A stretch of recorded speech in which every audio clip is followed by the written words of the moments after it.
So, good evening, everyone. Welcome to the fifth webinar in the series of the webinar hosted by Shishyaa Waldorf School, Navi Mumbai. A little introduction about me.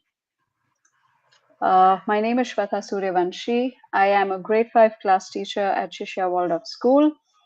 My background, I come from the background of bioscience research.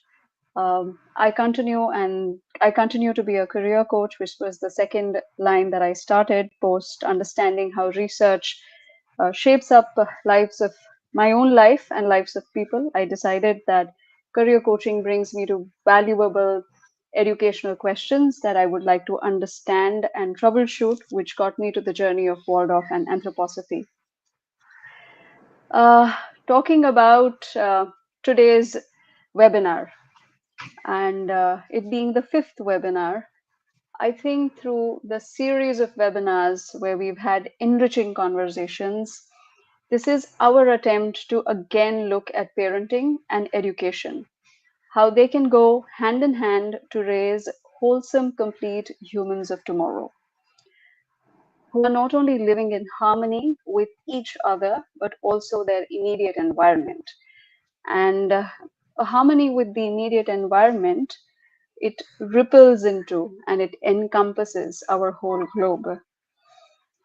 So previous four webinars, we have seen that it has left us with an access to using anthroposophy, the learnings from anthroposophy in our daily life, not only as adults, but also as mindful parents. And here we are today, embarking on our journey to introduce ourselves to the topic called Salutogenesis and to explore how it could be the platform for performance. A subject which we will all learn as the session unveils how relevant it could be for us as parents to look at holistic development of our children. So before I go ahead and formally begin asking questions, relevant questions to our panelists, the most important thing is to introduce our panelists. As you know, the panelists for today are Dr. Michaela Glocker, Dr. Archana Maurya, and Bandana Basu ma'am. Dr. Michaela Glocker, she seems to be facing some technical glitches in joining. There seems to be an internet problem. However, we have Dr. Archana Maurya with us and Bandana Basu ma'am with us. So I will first go ahead introduce all of the panelists. I will give you the three verticals inside of which our webinar will unveil itself. The discussions will unveil themselves. And thereafter, once our panelists have spoken, we will leave a small window of time where we'll invite questions, and the curated questions will be asked and posed to the panelists to have an enriching understanding from our discussions today here this evening. So, beginning with introducing Dr. Michaela Glocker, she has been the leader of the medical section at the Goetheanum, the School of Spiritual Science in Donach, Switzerland, since 1988. She attended the Waldorf School in Stuttgart, then studied German language literature and history in Freiburg and Heidelberg. She studied medicine in Tübingen and Marburg and trained as a pediatrician at the community hospital in Herdeck and at the Bochum University Pediatric Clinic. Until 1988, she was a colleague in the Children's Outpatient Clinic at the community hospital in Herdeck and served as a school doctor for the Rudolf Steiner School in Witten, Germany. Dr. Michaela has many publications in Germany, many of which have been published in English. Please forgive my pronunciations. I am an Indian, so I may not have the accent of the Germans, the language that they speak. So, as I mentioned earlier, Dr. Michaela Glocker, she's having technical issues. She should join us shortly, any moment. However, I cannot commit a timeline. I move on to the introduction of our next panelists. And it gives me immense pleasure to also introduce Dr. Archana Maurya. She has been in the field of Ayurveda for the past 25 years and in anthroposophy for the past 10 years. In her practice, the prime focus is wellness. Speaking about wellness is well as disease. Both depend on three factors. First being body, soul, and spirit. Her practice is based on establishing an equilibrium between all three to restore balance and health. That's Dr. Archana Maurya for you. And the third panelist is Bandhana Basu ma'am, the co-founder of Shishyaa Waldorf School. So all of you know that most of us here know, I'm assuming a lot of them are parents from our own school as well. She finds bliss in the company of children as she aesthetically weaves in her 2.5 decade of experience to fire their curiosity and deliver a complete lesson and leaving all the children hungry for more lessons. This I can speak from a personal experience being mentored by her. And I have also witnessed Dr. Archana Maurya's session when I had participated in Samavesh, her session of Samavesh, which is a parent training program at Shishyaa Waldorf School. Both of their conversations are extremely enriching and engaging. They make you question about food, about good health. Sorry for the crisscross, but when it's a personal experience, it generally comes out very naturally and organically. So, coming back to Vandana Basu ma'am's introduction, her learning and rich experience comes from being a deputy director of an IB World School, supporting schools as an educational consultant, being a school auditor, a school leadership trainer, and a teacher trainer. She has also partnered with Education Development Trust in the UK on an education research project simultaneously piloted in three countries: Egypt, India, and Kenya. Her work has been of significant value, and now she continues to contribute as a part of Waldorf 360, a global high school network. Here, she is an international teacher trainer. Last but not the least, she is also a children's story writer and a poet herself. Her stories have been published in books compiled by the international storyteller Susan Perot. For those who can relate, the Book of Healing Stories. So, with these esteemed panelists, I begin with my first round of questions. Uh, like I mentioned at the outset, that the round of questions would go in three verticals. The first vertical is the scientific angle to salutogenesis.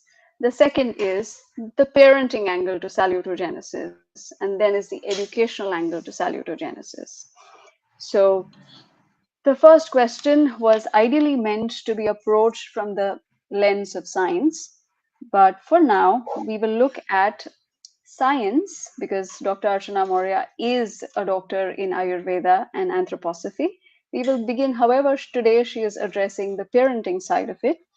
The first question is to you, Dr. Archana Maurya.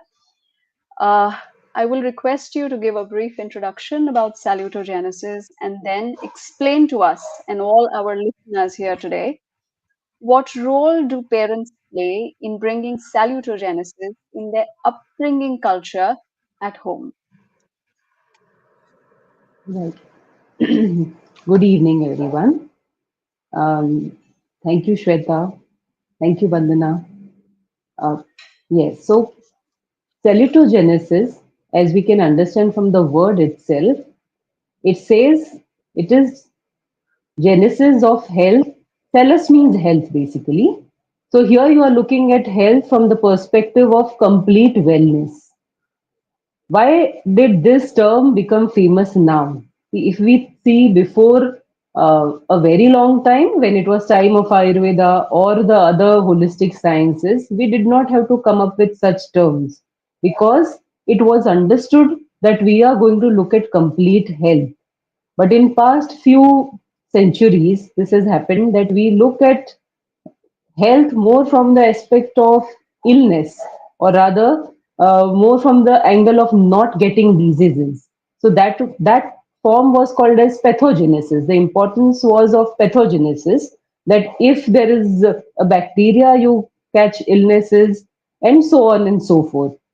But now, after a couple of centuries, we are realizing again that health is not just not getting disease.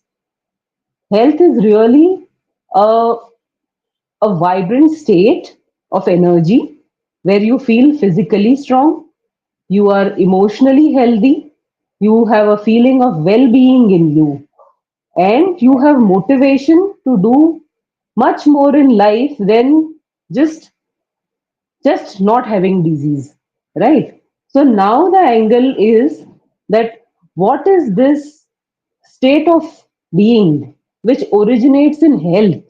That is salutogenesis, the study which gives us possibilities to explore a fuller life, including all the aspects that bring you health. That is what forms salutogenesis. As I am an Ayurveda practitioner, it is inbuilt in Ayurveda that when you define health itself, you say that you have a good body, you have a good mind, you are energetic and uh, enthusiastic. That is when you can say that you are healthy. So, when we look at health from this angle, overall complete health, this is what we call as salutogenic approach to health. Yes. So now coming to your question, that what is the role of parents, and what a culture that at home, what kind of culture can you follow, and what impact does it have on Yes. overall health of a child, right? Right. So first of all, I will divide this into four parts. The first part is uh, the general approach towards well-being or health, or just being of parents at home. What I mean by general approach is, um, we are in the age when we have a lot of expectations from children. We want them to study much at much earlier stages, and we do not allow them enough time for play or enough time for recreation, because we want, the earlier we start, the better they excel at studies, and studies have become too important. Now, this is the approach that I'm talking about. That if we have such an approach where we want to rush the children into only intellectual uh, stimulation right from very early in age, this is something that really hampers the growth of children. On one side, you are having a strong intellectual stimulation, but we forget that growth is not only intellectual growth for children. Growth starts with being a very wholesome physical growth for young children. Along with physical growth comes the emotional growth, the social skills that they learn, the feeling of well being that they learn, the, the sense of life that they get, that how to maintain their own well being, how to maintain their moods. These are some very important things which, if we only give importance to intellectual stimulation, excessive of it and too early in life, is what hampers the overall health of children in the long run. So that is the first thing, is the approach of towards upbringing, that one should not get children to only study or to start studying huge abstract concepts very early in age. So there is a very well-rounded growth and education schooling pattern which we see in Waldorf, and we see that it gives a very holistic growth to children, not just in terms of learning, but also in terms of their physical well-being. So this is the first thing where the parents are going to be very important. The second thing is now. when you have children, it's very important that they are brought up in a uh, very holistic way throughout your day. So what we see in current lifestyle is there is no set timetable for much of the things. Parents are working, there is always a time crunch. In order to fit everything into the same 24 hours, we see some compromises at many places. One of them is the sleep time or not being able to follow the rhythms. The second point of importance to maintain salutogenesis or to maintain good health for children is maintaining rhythms. Rhythms are of various kinds. The biological rhythms, some of them are every 24 hours, some of them are lesser than 24 hours, some of them are more than 24 hours, but everything that happens in our body happens very rhythmically. The release of hormones, our sleep pattern, how do we digest our food, how do we get our appetite, these all these factors they depend on good rhythms. So with children, parents have to become extra careful that they are able to follow the rhythm of sleep, they are able to follow the rhythm of regular food, they are able to follow the rhythm of outdoor activities. So when we say outdoor activities, if there has been a session where children have been indoors and they have been learning something, one needs to make sure that they have a time for restoration, that they have some time where now the mind is not stimulated and the nerves, the brain gets time to restore its energies. So that is also a shorter rhythm throughout the day. Same way, there will be the food rhythms which we follow in Waldorf schools.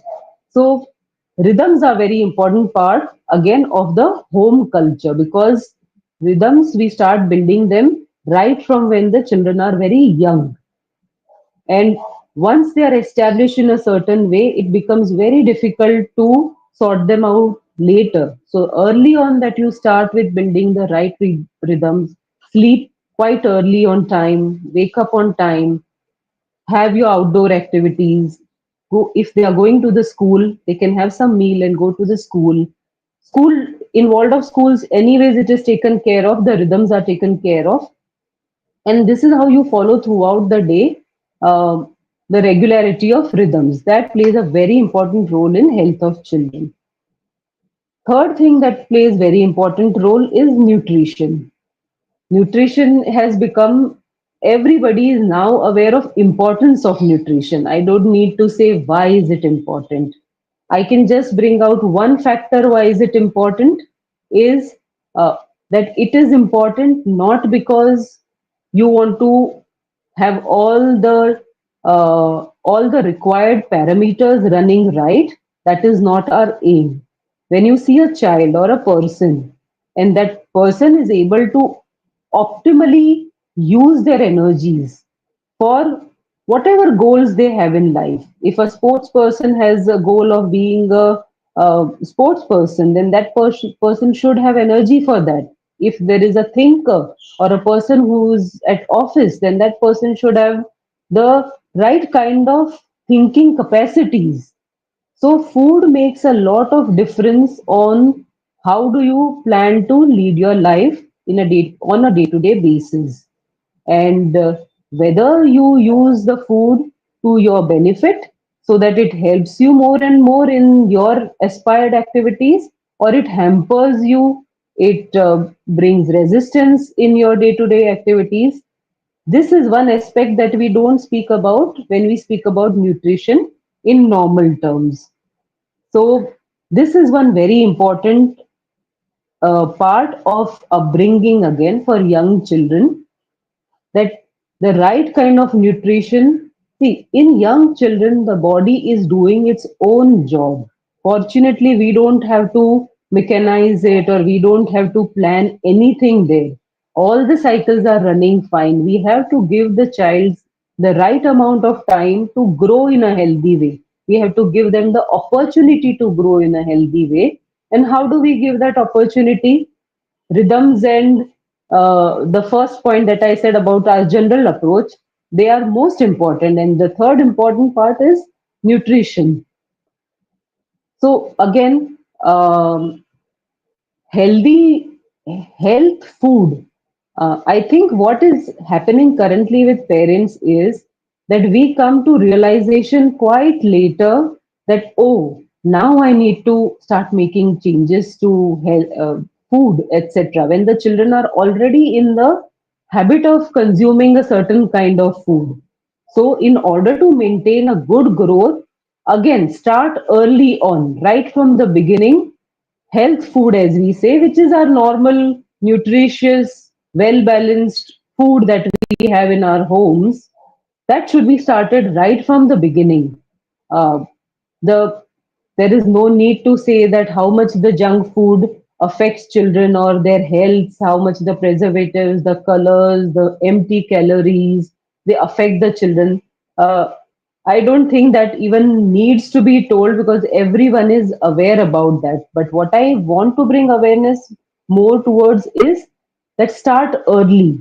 Right from the beginning, if you get them into the right mold, children develop love for the right kinds of food, and you don't need to push them towards healthy food. And you have taken care of their nutrition for their lifetime. So, home is the place where children learn how to live their life.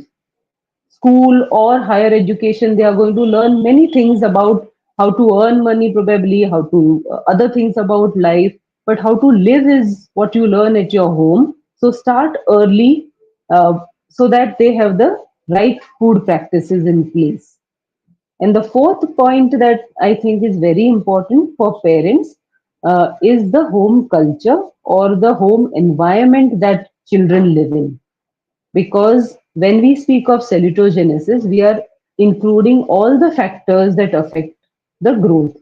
Uh, so the way the parents are at home, the kind of environment, the warmth that they feel at home, is there harmony at home, or at home there is a constant distraction or a constant rush to fulfill things of the day?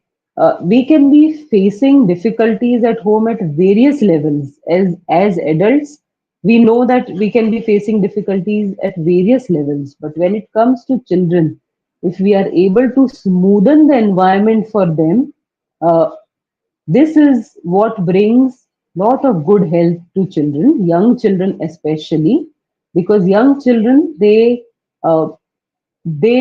don't have the mind to for discerning what is good for them or what is not good for them. They simply absorb it, and they don't only absorb it into their minds. Psychologists and all would say, oh, it is absorbed in the subconscious mind or unconscious mind. That is absolutely true, but it is seen that they absorb to their physical levels. The impact of the home surroundings is seen on actually their appetite, their sleep, and their various other functioning. So the kind of warmth of uh, good atmosphere that we can create at home, that will allow children to grow well. So broadly, these are most important for home culture. Got you. So, thank you so much, Dr. Maurya. I will now move on. And so, understanding from how we starting early in terms of the right kind of nutrition, the right kind of home environment, the holistic way, the general approach. From here, we gradually move into the school space where I think here also we need to start early. And here is where I invite Vandana Miss to comment on how schools ensure uh, bringing about salutogenesis in their environment. And if you can speak a little specifically around the evidences that you have witnessed inside of your school, inside of you working with children so deeply, if you can comment around the evidences, that will be a beautiful contribution to grow this conversation further, teacher. Yes, thank you so much. Um, I want to make a comment on Archana. She has very beautifully woven how school takes a certain part of the rhythms into consideration. And yes, that's true. That's how schools are, especially when we consider Waldorf schools, that's how we can see this and witness it. But let me begin from the beginning, where I draw reference to what does salutogenesis stand for from the lens of education, right? So pathogenesis is the study of how illnesses are, what are the factors contributing to illness. Absence of illness seems to be a state of, health. But actually, salutogenesis is quite the polar opposite of pathogenesis, which is studying the factors which contribute to wellness. And why is wellness so important from the educational perspective? So we're going to kind of look into that right now. When we consider a school, we know that a school is a place of learning. And when you think of the process of learning, learning is not just what a teacher teaches. Learning, as Rudolf Steiner told us, Dr. Rudolf Steiner, the founder of Waldorf Education, told us, and we understand very well, is that all learning is self learning. So basically, what we need to understand is that it's not just enough to know what a teacher tells. It is what the child engages in, which is important, which is the basis of learning. So when inputs have been given from a teacher, how deeply is the child present to what is coming to the child? How is he drawing inferences? How is he putting things together inside himself or herself? And finally, what it creates as an understanding of what has been given by the teacher in context of what is being worked upon, all of this amounts to what a child actually grows as learning. So that is the element we need to understand as far as learning is concerned. Now, for the child to be able to do all these things, the conjuring of images that the teacher is giving, bringing in some kind of relevant understanding of the past that the child weaves into these images, and then the living understanding that actually the child is able to put together. This conceptual development that a child works upon requires the child's inner presence, the child being fully engaged with what a teacher is delivering in the classroom, the child being fully present to its own inner presence. All of this is the components which allows schools to become effective, education to be effective, learning to become effective. Now, when we look at this entire process of learning and schooling and education, then there are 5 principles which I draw upon as the foundation for salutogenesis. Now, what are these 5 principles? The first contributing principle or factor is the environment of the school.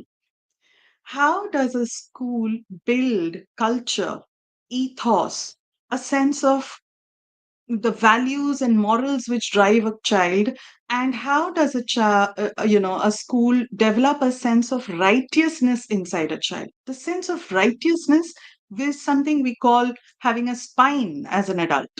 This sense of righteousness is something which is one of the factors which gives a lot of inner strength to a child. Then the other aspect where we look at the whole being. Now, the whole being, when we refer to that in education from the guidelines given from Rudolf Steiner, we take it as the threefoldedness. We look at the whole being as body, soul, and spirit. Body, as we understand, refers to the instrument, this entire being. Spirit refers to the intellectual space, and the soul refers to the feeling world of the child. How does the child feel when it is being addressed? When a teacher is in interaction with a child, is the learning, the lesson, a holistic experience? Is the child feeling only intellectually addressed, or is the child's feeling world also addressed? Is the child's body also meaningfully engaged? And when a child experiences this complete presence, complete, feeling of being looked at, used, utilized, understood, this brings a deep sense of coherence in a child, and coherence is the fundamental principle of salutogenesis.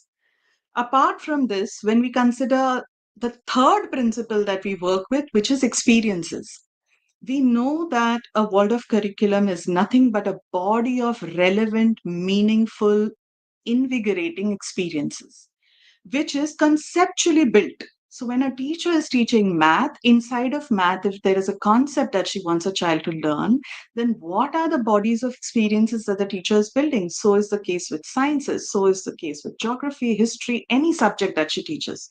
The body of experiences that a teacher is able to put together for a child is what makes the child experience itself. Is this relevant not just for the subject, but also relevant to the child's world, to the child's life? Is it meaningfully engaging the child or is it mechanically just engaging a child? This aspect of experience and the authenticity of the experience is another factor which is a building force for salutogenesis.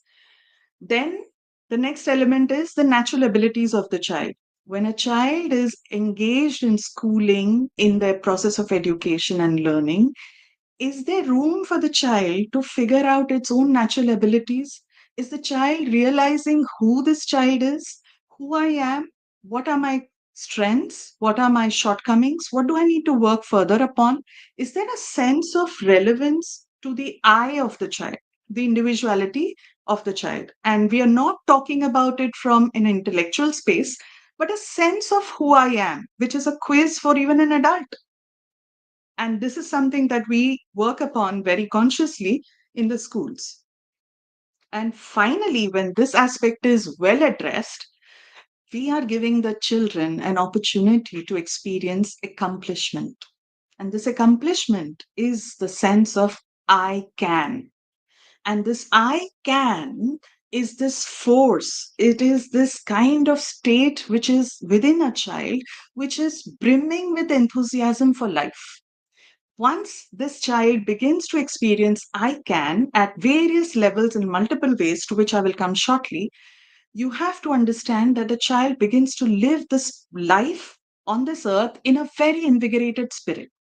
And this state of well being, the state of knowing itself and what it can achieve, is the foundation of salutogenesis. Now, you ask the question, how do we evidence it? It's difficult to actually bring it to a number. But let me begin by some evidences, which I think all of us parents of Waldorf schools see it. So the day begins in a Waldorf school, parents are at the gate, sending their children through the gates, and there are different moods and spaces from where all different children arrive. Some are happy because the day began beautifully.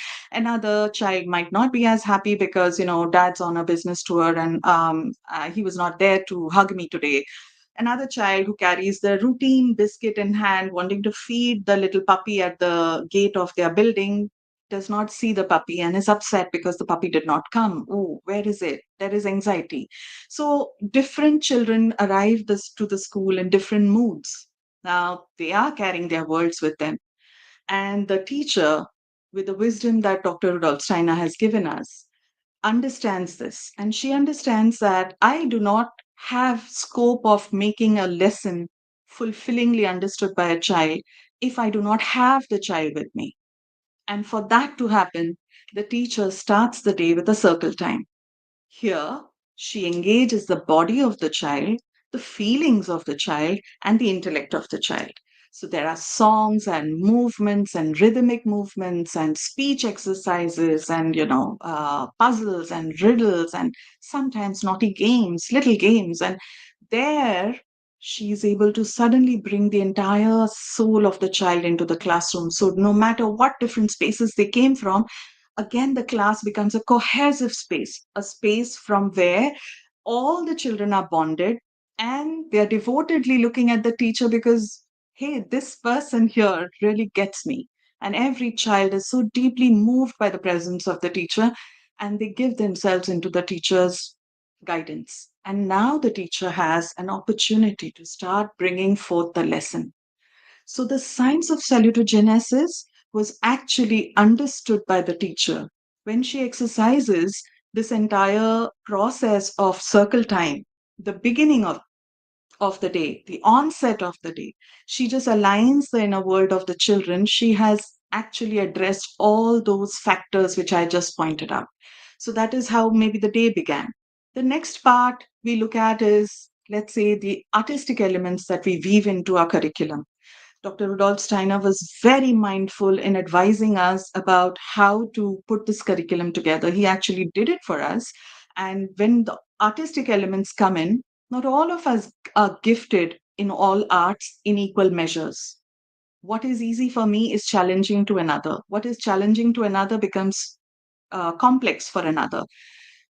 The ability to overcome each of these challenges in whatever measures I need to bring of myself into that experience of accomplishing an artwork, be it your knitting, your crocheting, painting, your singing, instruments, clay work, uh, gymnastics, what have you, speech exercises. All of these actually are challenging in different levels. But when children are able to, with the help of a teacher, without being evaluated very starkly, when a child is able to perform and overcome its own hurdles, the sense of I can becomes very pronounced for a child. This is not a very loud and overt out I can. It's an inner sense that a child develops that I can. And when this becomes a routine practice, day in, day out, in different ways, when a child is experiencing a challenge and overcoming it, the child is constantly growing in the belief that I am able to do everything that is asked of me, that I can meet life's challenges. So, salutogenesis, actually, the theory, the idea that was brought forward as a scientific social science concept was by a person known as Mr. Aaron Antonovsky. He was an Israeli American who studied, the factors that cause stress and the power of overcoming. How does one come across to this? And for that, he was very intrigued by the survivors of the Holocaust. And in that study that he conducted with these survivors, the one thing that stood out was the childhood and upbringing of these people, that they did not know, they had no certain future in front of them, but all they knew was to keep on meeting one day at a time, life one day at a time, keep doing what is there in front of you and overcoming the day to day challenges. This became such a habit body for them that while they lived through the Holocaust, they were still able to exercise those identical muscles, the inner muscles that come from the soul world, the spirit world, the body. And that is what led to the understanding of how salutogenesis works on children. However, what is really remarkable at this point of time, and I appreciate and come with great gratitude to Dr. Rudolf Steiner, is that this gentleman who brought this scientific concept into existence was born towards the end of Dr. Rudolf Steiner's lifetime in 1923. And by then, the first Waldorf School had started in 1919. Anthroposophy had been understood. Dr. Rudolf Steiner had brought this science, or I would call it spiritual science, to the world, and the curriculum was already in place. While it was not called salutogenesis, Rudolf Steiner had very consciously woven this element, which is bringing health and well being to children, very mindfully into the curriculum that lives in us. So if you see happy children, running around in the school, if you see children getting unhappy when there are holidays, if you see children springing around speaking their heart and mind to every person walking into the school, I think, Shweta, it answers your question. How do we evidence salutogenesis in a school space? Got you, teacher. Thank you for that wonderful sharing. Before I move on to the next round of questions, Dr. Michaela Glocker seems to have a major challenge at her end, it looks like, because we are 40 minutes into the seminar and we will have to progress to the next round of questions. That will bring me again with my question to Dr. Archana. But before we move on forward, to all the listeners, I am sure you have put your pens to your papers and have been writing down whatever that you are learning. There's a lot of new things coming your way along with things that you already knew, but you're listening to it in a different light, understanding it, revisiting what you have heard before. So I'm sure there are questions springing up in your mind. I request you to pen them down or put them in the chat box that is available to you to communicate to us. Like I said at the outset, the curated questions would be asked to the panelists if time permits, because we started a little late due to technical issues. We might borrow another 5 to 10 minutes of your time to conclude this session, this webinar. With this, I would like to move on to the next question. Thank you so much, Vandana ma'am, for those inputs, and thank you, Dr. Moria, for the first round of questions. The second question, again, now to Dr. Moria, to you would be, looking at the modern lifestyle, how does it affect children? So when I say modern lifestyle, I mean that every corner you have a mall, you have a supermarket, you have constant screens everywhere. You walk into a hospital, you walk into a mall, there are screens everywhere. How do they have any role in contributing or taking away the the state of well-being, the state of health? So if you can, you throw some light upon that. How is this? Again, this is from the lens of parenting. And hopefully, as Dr. Michaela Glocker joins us, we should be able to even look at epigenetics. But for you, the question would be around, currently what we see around us. How does it contribute or take away value when it comes Yes. to salutogenesis? Thank you. Yeah. Yes. Um, so I was really happy listening to Vandana's answer. And coherence, as she said, is the main pillar of health if we go to see. And the other part that she said, the feeling of I can, that is what gives you the power to be yourself. So, taking it from there, when we speak of modern lifestyle, immediately the high pace, the high speed at which we are living our life currently, that is definitely there. But besides that, I think the feeling of high pace is because we are living a distracted life, that so much of our energies are being distracted, that the time that we get for ourselves, we feel we need to rush it in order to complete it. Now, what is this distraction coming from? As you very clearly said, there are phones everywhere, there are screens everywhere, uh, and in past many years, we have made our minds literally slaves to being engaged. It feels that we are engaged in various ways. For some people, it may be entertainment, but for many, it is also education, and many other purposes are fulfilled through screens. But if we see, it is still distraction because it's only our nerves, it's only our brain that is listening and watching. But because of the constant onslaught, what has happened is our attention has really gone down. The learnings that we derive from something that we have seen or heard or learned, that has really gone down. So, this is the major source of distraction that we are facing even as adults. Now, coming to children, this is one thing that we have, all of us have seen, even with young children. If a child is crying and if you put a screen in front of the child stops crying. What has happened there?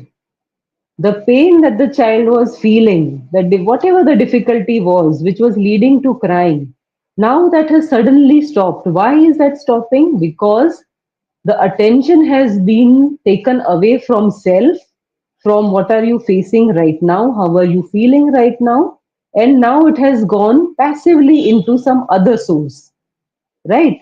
This is the basis of coherence that Bandanaji was talking about.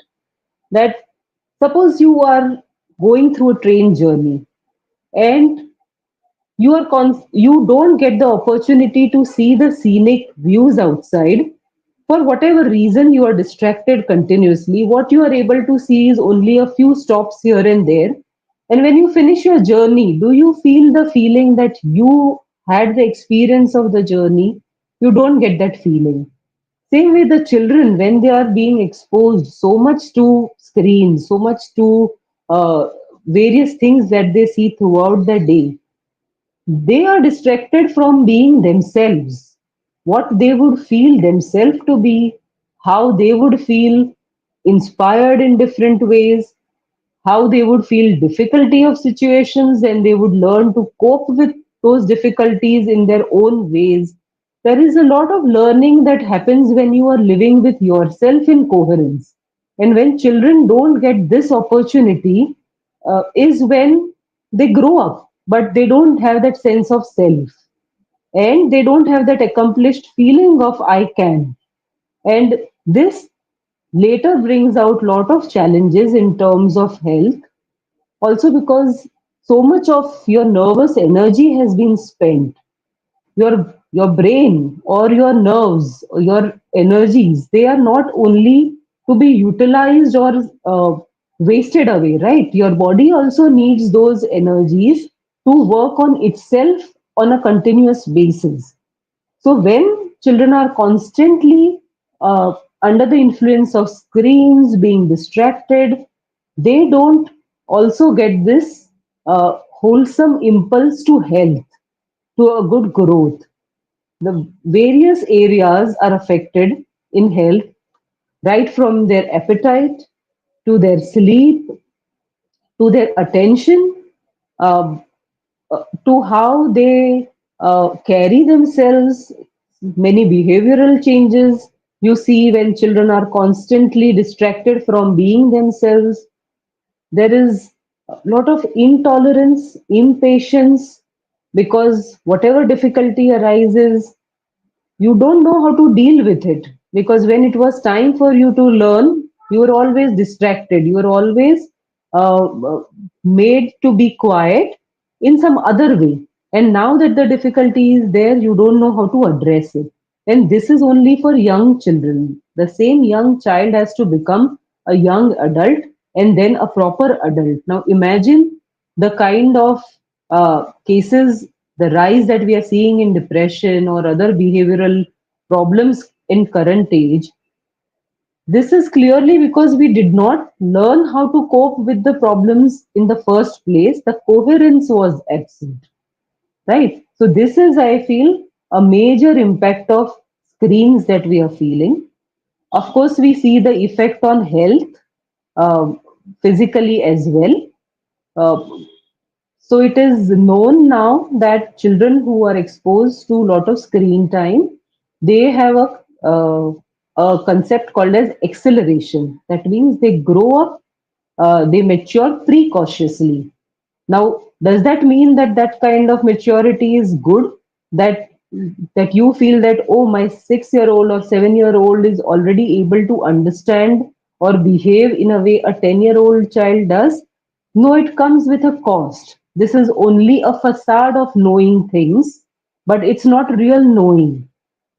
So the problem arises in their late 20s or the late 30s, or many other challenges even later on with this precocious maturity. We are seeing that girls, they get their menstruation quite early because of the city life and because of the intellectual stimulation. The same way, there are a lot of hormonal changes happening in children because of excessive screen time. Now, this is something which normally people, as parents, we cannot judge, because we can think of maybe eyes, okay, maybe the blue light that comes from the screens, or the way passively that we give away our attention to the screens and the harms that it causes. But what we don't think about are also the radiations, the microwave radiations that are coming out of the devices, and we are surrounded by them everywhere. Now, the new study, the very recent study, shows its effect from sleep, causing troubles in sleep, appetite, hormonal disturbances, difficulties in cognition, attention, definitely. So, it is affecting the health to the greatest degree as well. So overall, if I want to round this up, I would say that when we want to bring up our children, and we want them to be successful, not just in their lives, also in their careers. That is the reason why everyone is pushing on studies and everything.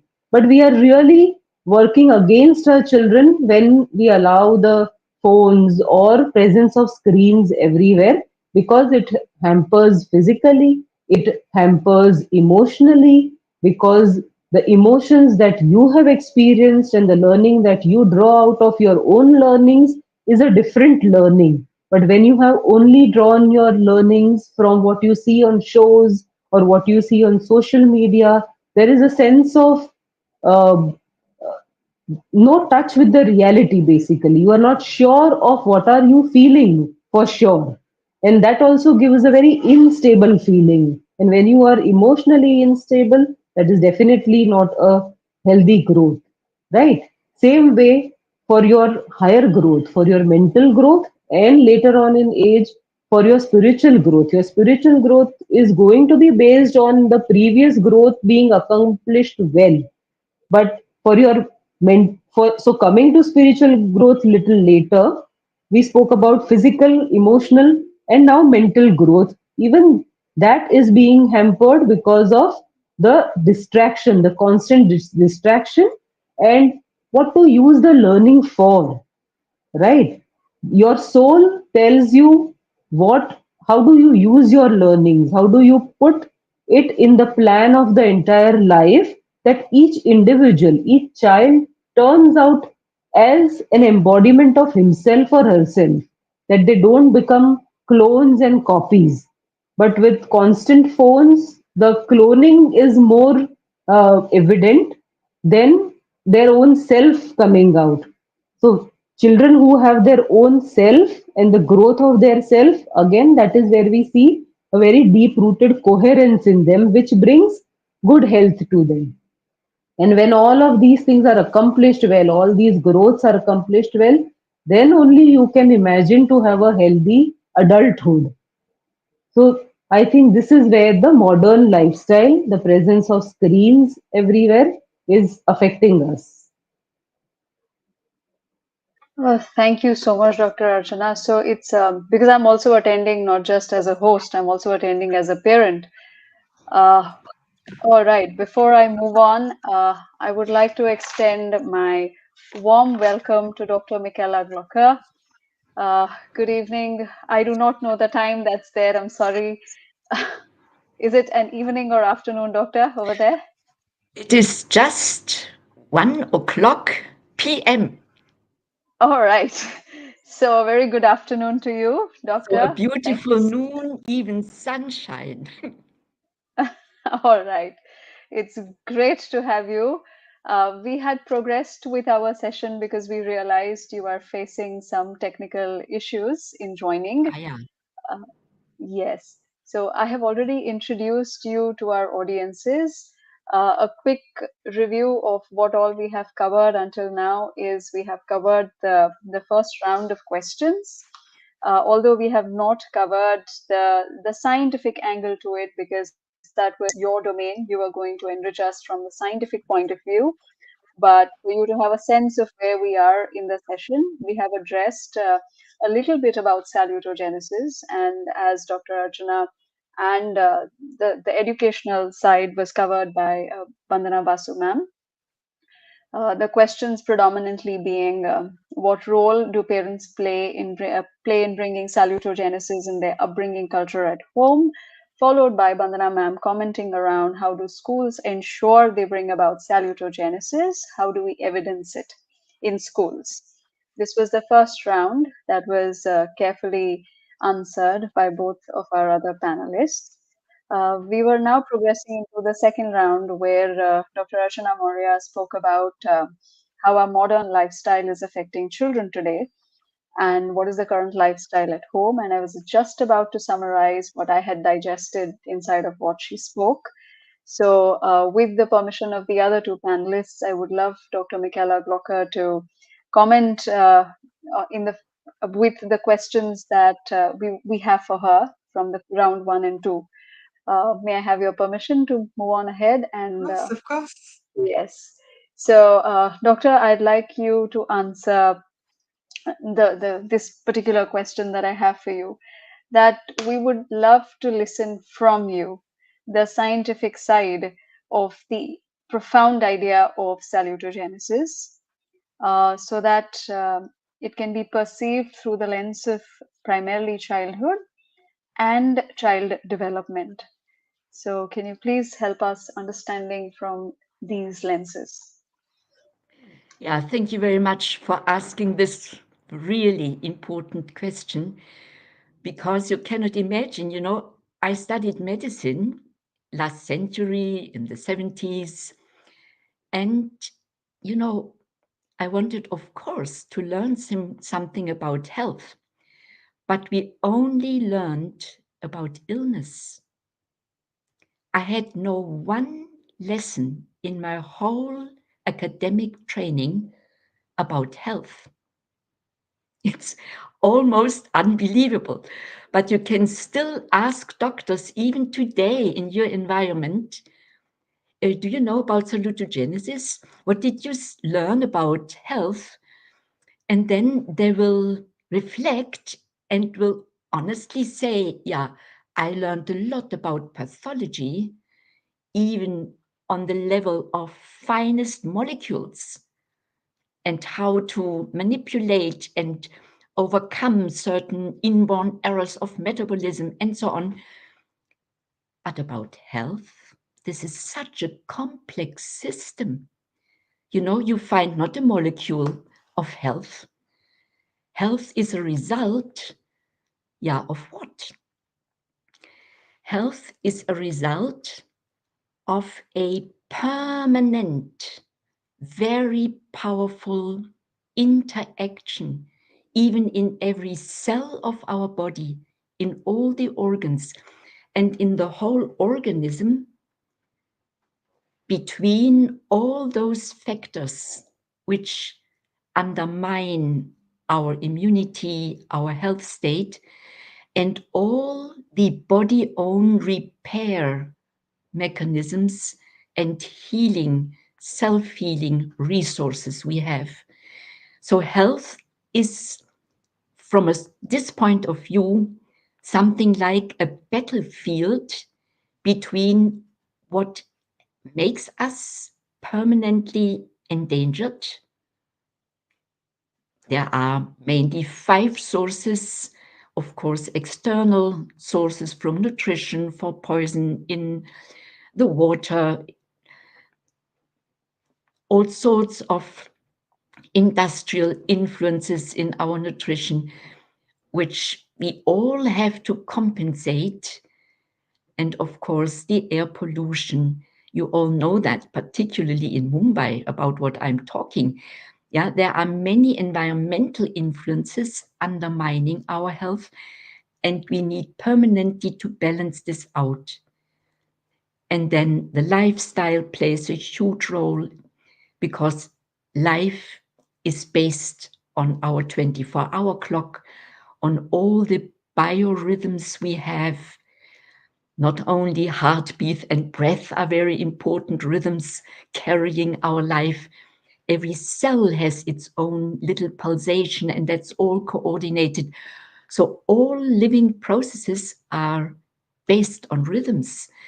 And of course, we can influence by a rhythmic lifestyle, rhythms of prayers, good sleep and night, rhythms of the meal, work-life balance.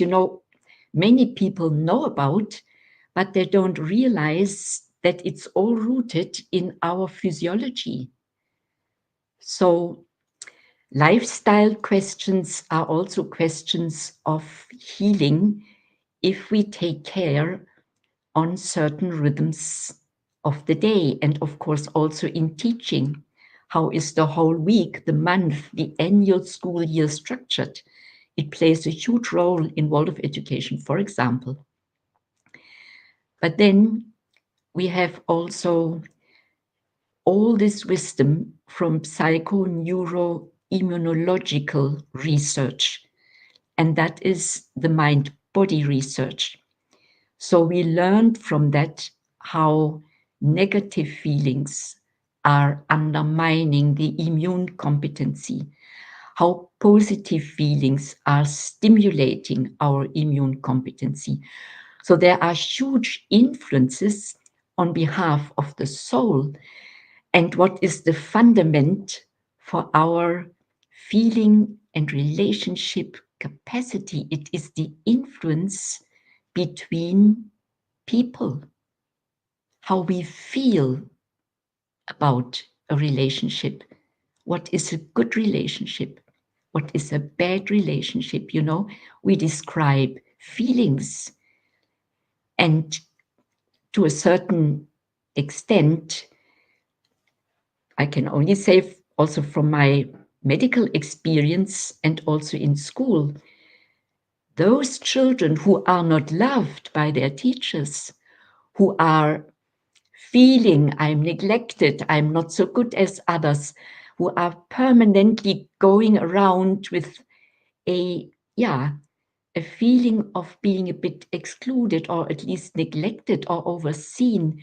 You know, they have negative feelings, and then it's not so easy for them to learn, to be excited, to be motivated. You know, all our motivation capacity is based on feelings. So that's a huge influence. And finally, last but not least, also the way we identify with our own body, with our destiny, with our peers, but primarily with our own humanity. Who am I really? What is the meaning of my life? You know, the answer to these questions plays a significant role on human beings' health. When I'm inwardly in battle and in disagreement with myself, then I am on the consciousness level like my body would be when my body gets an autoimmune aggressive disorder. Many diseases we know today are coming out of a dysfunctional immune system, that the immune system recognizes, for example, cells in my pancreas as strange. So diabetes type 1, for example, is an autoimmune disorder. So we fight against our own tissue because we think that is an enemy. And the same we have if we are not identified with ourselves, when we inwardly are in opposition with us, if we would like ourselves to be someone else, to make it very simple. Yeah. And, you know, all these issues play a role when we want to know what is health. It's an extremely complex system. And the first who really started to study this and to make this problem worldwide known was in the 70s of the last centuries in Israel, the American medicine sociologist Aaron Antonovsky. Aaron Antonovsky had the task in the newly founded State of Israel at the University Beersheba in the desert. He got the task to study the health state of elderly women. And among these elderly women, he found a significant number of survivors of the Holocaust, the Shoah. And he thought, of course, oh, these people, they are for sure post-traumatic stressed. They are less healthy than others. And a significant number of them were the most healthiest he found in his whole collective of women he did research with. And this he couldn't understand.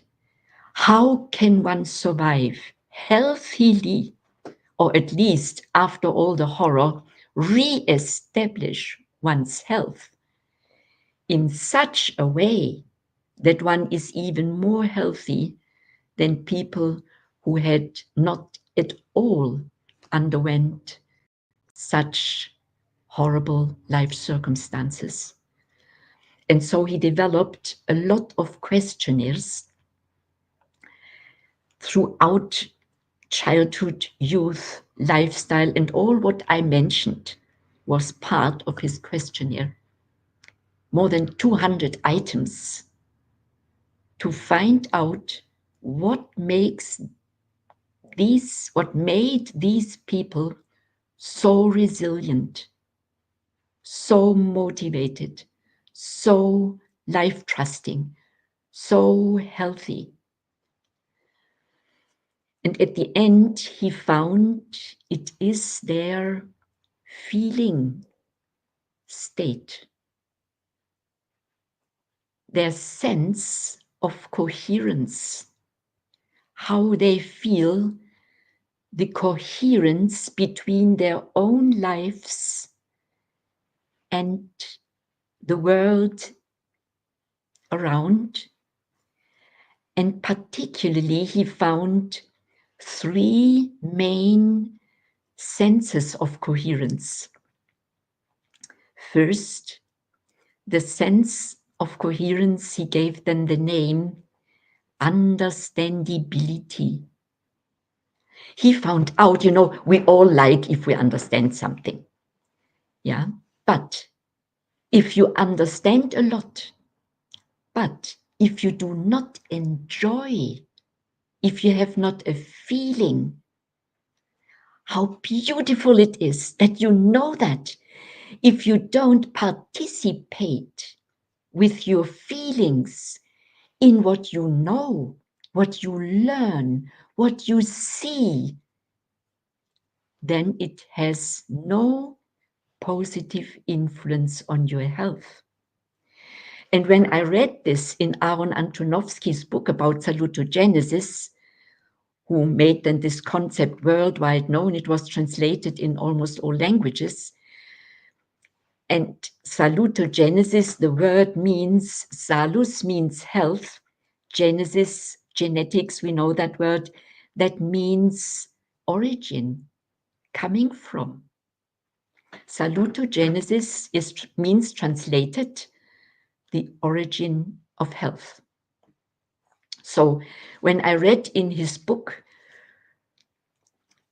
this sense of coherence on the cognitive level, that it is so important to feel what you know and to enjoy what you know and what you see, to give resonance, emotional resonance to what happens in your environment. Then I remembered a beautiful saying from Rudolf Steiner in one of his pedagogical lectures, when he says, I wish that every child goes every day after school at home with the good feeling, today I have learned something. This sounds so simple, but I worked for 10 years as a school doctor and was in the build-up process of a Waldorf school. And I know how many children are frustrated, feel not seen, or having the feeling, I do not learn anything and the others are learning and I'm, on the tail of the whole sequence of my classmates. They go depressed home or with a stressed self-esteem. And therefore, it is so important what we have as our greeting and farewell ritual, particularly in the lower grades, how the class teacher is welcoming and saying goodbye to his children, to look in every child's eye. And those who feel not so good, to say, you will make it tomorrow or maybe next week. I help you, I trust you. You are able to. at least to stimulate hope, that the child goes home with the hope, I will learn it. Maybe it takes a bit longer, but I will make it. And my teacher sees me, my teacher supports me. And the same, of course, with the parents. So it is this feeling which lifts us up and let us feel good. Then the second sense of coherence he found as most important, that is the feeling of meaning. Because he found generally out, if people have not a good feeling about the meaning of their life, if they cannot feel the meaning, they are already in process of becoming ill. One cannot keep over years healthy if one has the feeling my life is meaningless. So meaningfulness was the second very important feeling he found. And this is, of course, what we have in our heart, in our conscience. You know, the meaning of my life, I have to tell myself about. No one else can say me, this is the meaning of your life. Well, you can say, this is the meaning of your life, but I will not feel it. Maybe it even can make me angry because I feel misunderstood. Yeah. So there is autonomy at home in our heart, in our conscience. Yeah. And why could people under the absolutely inhuman life circumstances in prison, in the concentration camp, in the Holocaust situation, still feel the meaning of their lives? That is, of course, the very, very, very big riddle. I will come back to this. But then the third very important feeling was in relationship to action. The feeling I am able to. You know, if people do their daily routine and do what they must do, but they don't feel by acting, oh, it's so good that I'm able to do that, that I can serve others, that even my work at home, when I'm do cleaning and this and that, will later enjoy others. I can serve others with my actions. If you cannot enjoy this anymore, then you go already in the direction of becoming less healthy, let me put it so. And therefore, all artistic activity in school is so extremely important, because when you do something creatively with your own body, with colors, with your capacity of singing, of playing an instrument, you know, when you mobilize all your action capacities on all the different fields of art, you are active and you enjoy the activity. That is the benefit of artistic activity, that everything what you do is already a bit nice. Of course, you can improve, and the teacher shows you how to improve. But the first step is already something. And a good art teacher can really praise what is already there. That is your first step. Interesting how you did that. Yeah, and goes with his own enjoyment into the enjoyment of the child, supporting it, enlivening it. And if then more difficult tasks are coming about, he stands beside the child with the same artistic attitude. Steiner wanted that the whole lower grade teaching is artistically, is characterizing, is making children active, participating, coming in, So that is salutogenetic concept, the threefold sense of coherence. Thinking, feeling, and acting must be authentically felt. Then you connect beautifully with your own identity. Then you have good feelings. This inspires your lifestyle, and this supports also your physical health. So I could continue now with some other important steps, but I do not know how you planned the time structure of our session. And Yeah, maybe you could so just advise me, and I will take surely. another jacket, which is a little bit warmer, and Okay, hear what you surely. say. 1 second. Surely. So we are already, I think, Michaela, Dr. Archana, Bandra ma'am, we have around another 25 minutes, given that we started a little later for us listeners. As we withheld the session a little because we were wanting Dr. Michaela to join us at the outset, but we couldn't do so. I will be extending the session by 10 minutes. That leaves us with so we conclude by 6:10, latest 6:15. It's an engaging conversation. I would want at least majority of the concepts to be answered.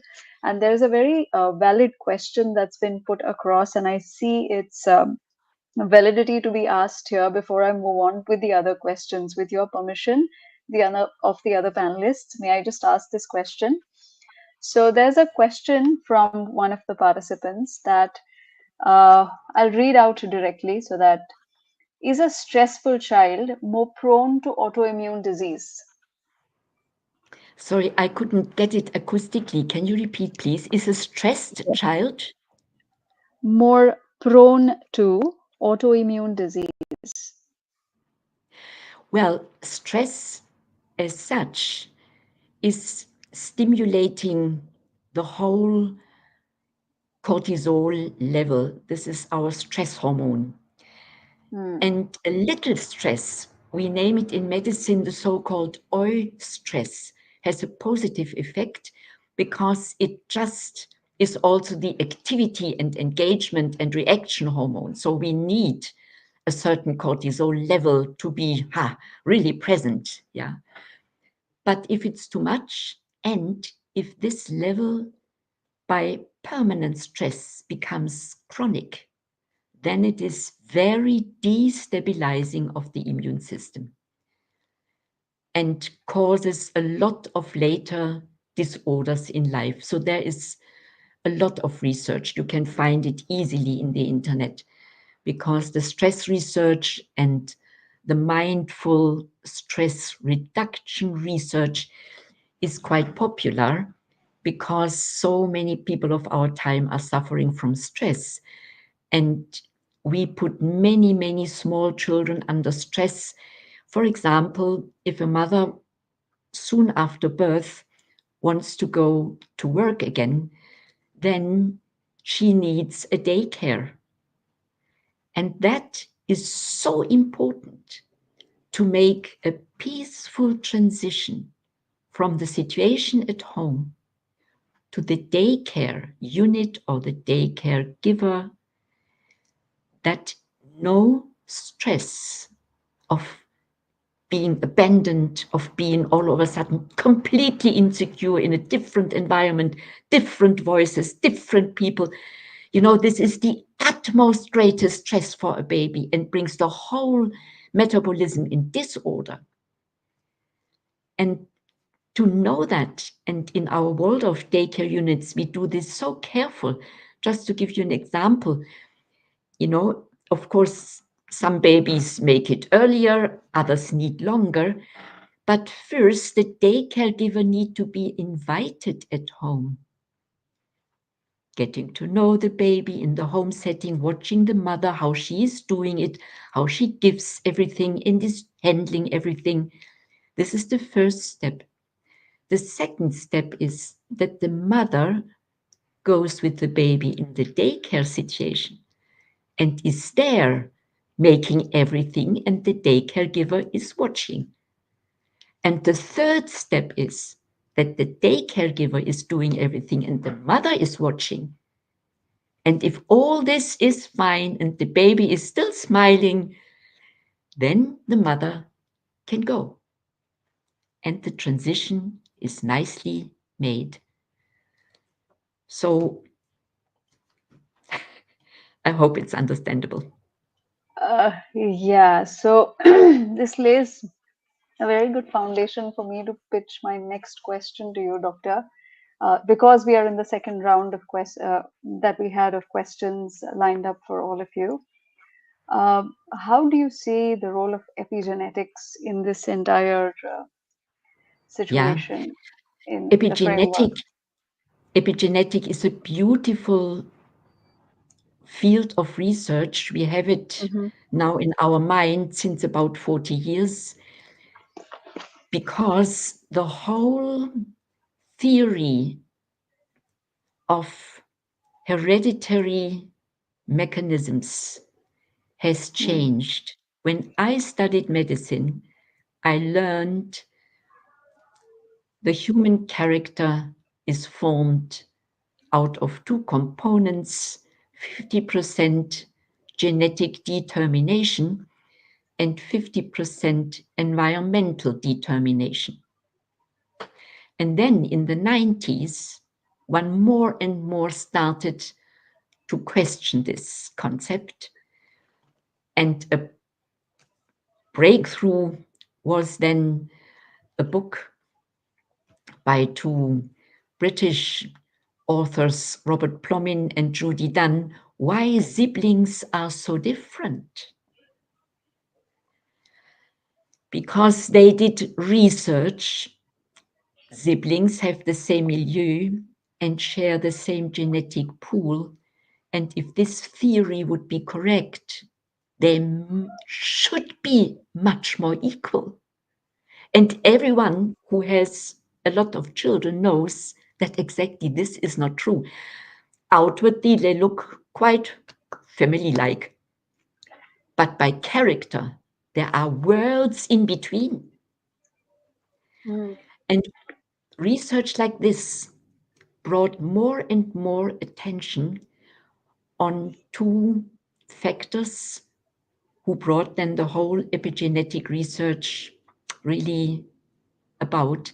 One, that undigested problems of the grandmother and mother generation appears as somatic problems in children. For example, the trauma of the Second World War, which was just suppressed, one tried to forget it, yeah, had its impact and influence on the post-war born generations. So one realized that the way you work with your life experiences, the way you form your character, changes also your genetic substance and the way your genetic substance is used. And the key insight how the mechanism of epigenetics works was when one found out in the 70s and early 80s how the immune system is working. Because one found that the whole way, for example, genes are activated or deactivated is stimulated by proteins, and all this protein stimulation was linked to immunological processes. And then, for me, of course, as anthroposophic pediatrician, I was excited because what Rudolf Steiner recommended to understand the immune stimulating role of fever was for the first time mainstream knowledge. Because fever is activating the whole immune capacity. And if we treat it carefully and not just pushing it down with antipyretics, then one can observe after such a child disease with fever and so on, that the child even is looking a bit different. One can firmly see new capacities are there, a bit more attention in school. You know, after a while, when the recovery is over, the reconvalescence is over, one can firmly see how the hereditary substance has a bit transformed, and the child is more the master of its own way to handle its genetic patterns. So the way, it's an interesting circle, the way you yourself work with yourself, the more you are self-active. And let me put it so, the more you have a salutogenic, worthy lifestyle, the better you influence your genetic system and your immune system, and the more you have positive epigenetic effects. Because the word epigenetic means that epi is a Greek word, means on top of, genetic is our genetic substance. So there is something which comes in addition, so to say, on top of what your normal functioning of your genetic possibilities are. So you can transform, you can even teach to a certain extent your genetic capacity. And that is the role of epigenetics, which is more and more seen and plays also a big role in the so-called biography work we do with clients, not only with patients, with everyone who wants to understand better one's own biography and to learn more from one's own life experiences, because all this supports our own self-identification and our own self-esteem, and has a positive influence on our own epigenetic competence, so to say. Thank you for answering that. And from the audience, and even from me being a moderator, a parent, a class teacher, so there are some organic questions that have come up, Dr. Michaela, and I'm going to put them across to you. Uh, so, is my voice audible and clear to you? Yeah, Very well. but what is the So, question? yes, that's the first question. Now the main question's coming through. I'm so sorry. Yeah, Very well. So the question is that when you spoke about salutogenesis, you are talking about well-being. You spoke about the three main senses, that is understandability. Today I learned something, which is the feeling of meaning. Next is the feeling of meaningfulness, and then the feeling of I'm able to. Here you gave angles of how teachers can contribute by allowing them to experience what all they have understood, learned, digested, and then take them further. So there are questions that are coming from the parents. One is appreciation and noticing of everything our child does. Is it a positive action, and how far does it build confidence or sense of the child can? This is one question. And then there is the next part of it, that how will criticism also contribute? So both the questions have come in one go. So I thought there was an association. So if you can put them and weave them into an answer for us to comprehend better in the lens of salutogenesis, Doctor. yeah, yeah, that is a very complex question. Criticism is in high school something one can discuss and use pedagogically worthy. Yeah. It is important in an age in which you learn to think by your own, when your frontal brain is maturing, so beyond 15, 16 years, to study the value of sharp criticism, so to say.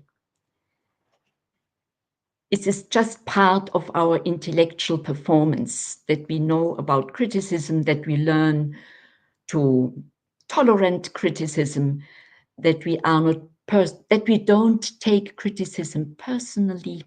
You know, you can only overcome your personal vulnerability when you are criticized, when you have learned really to handle criticism as freedom of opinion, you know.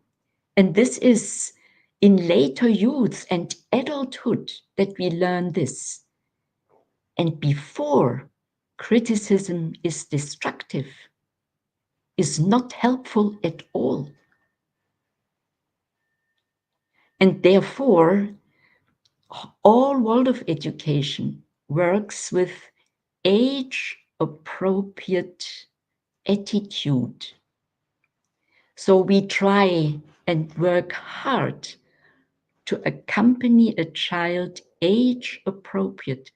For example, when you say to a kindergarten child which has teased or even beaten one boy the other, and then you go in between and say, you are good and you are evil. I put it now very simple.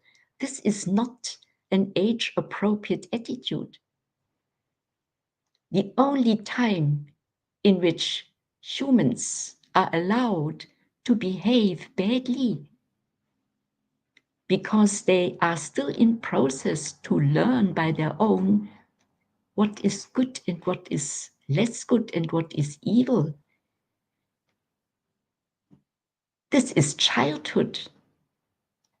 And when I am working with parents and teachers, I always say, you have as adult to behave always good and give the child a good image, what is good.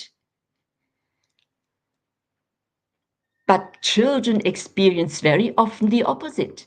The adults are teaching, don't be silly, don't be bad, don't be so, don't be so. And they themselves, they shout, they battle, they, you know, they interact spontaneous as they are, not realizing what this means in the environment of a child. So I wrote a whole book about that. I don't know if you know that. This has the title Education for the Future. Yeah, maybe you can put it in the chat or quote it for your parents. You find it easily. And you see on the cover a spiral. And this is the age 1 to 21. And it has also a chapter on salutogenesis, of course. But the main goal of this book is to describe the age-specific learning disposition of a growing child. Because every year of its becoming, children are showing other possibilities, other ways to react towards their environment.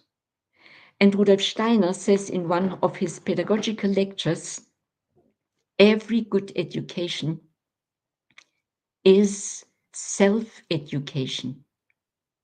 The teacher, parents, caregivers, they can only create the utmost best environment in which the child is educating itself along the needs of its own destiny.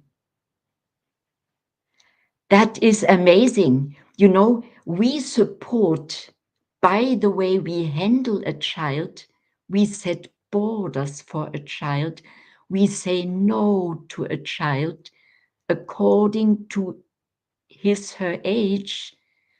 We create the utmost best conditions that the child experience, oh, here I cannot go further, here is a border, or here is a stop. Now play is over and meal has to come, or bedside time has to come. You know, if we are not able to give age-appropriate physical or emotional borders, we harm the child. But this is not criticism. That a child is curious, open, silly, is doing a lot of things, trying out everything. That is the best the child can do. But my task is to create an environment in which the child, driven by his own desire for self-activity, cannot harm itself.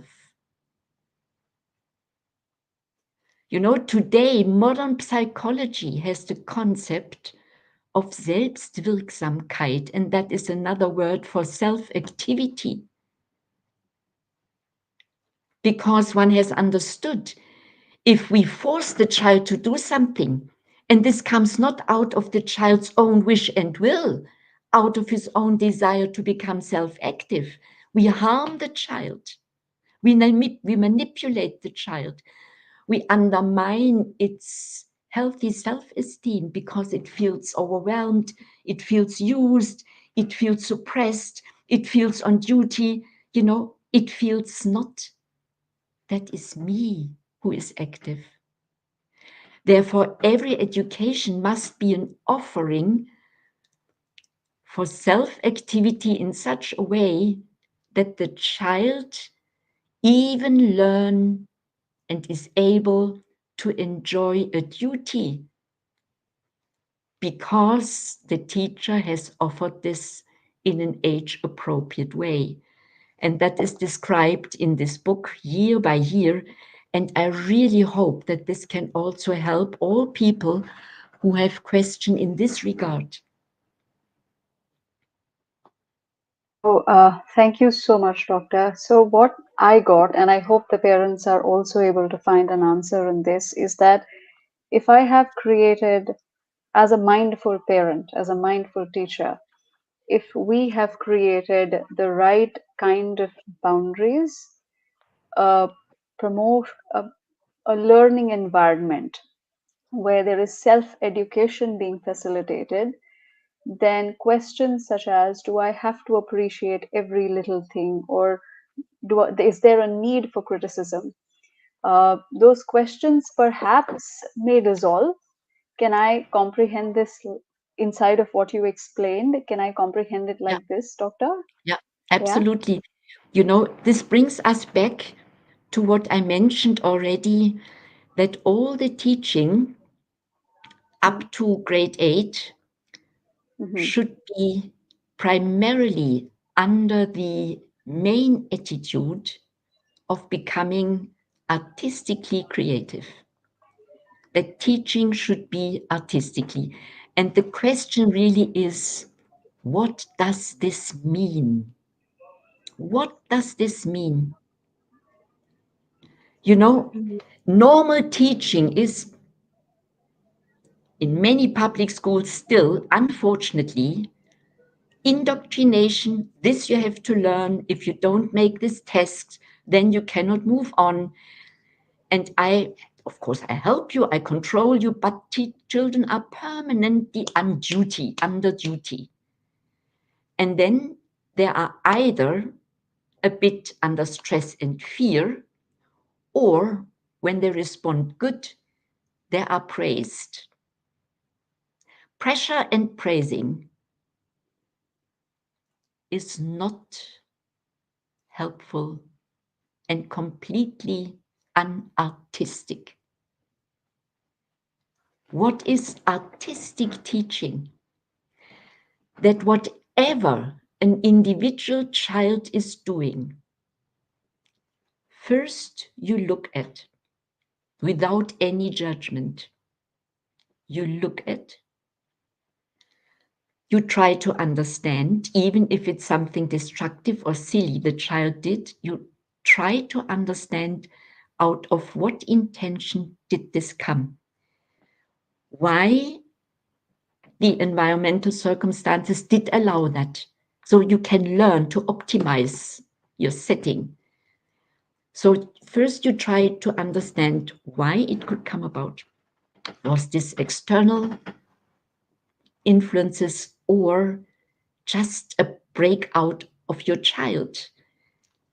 And then, third step, you ask yourself, under what circumstances do I myself as well react aggressive or sad or with a shout or with a bad word or whatever?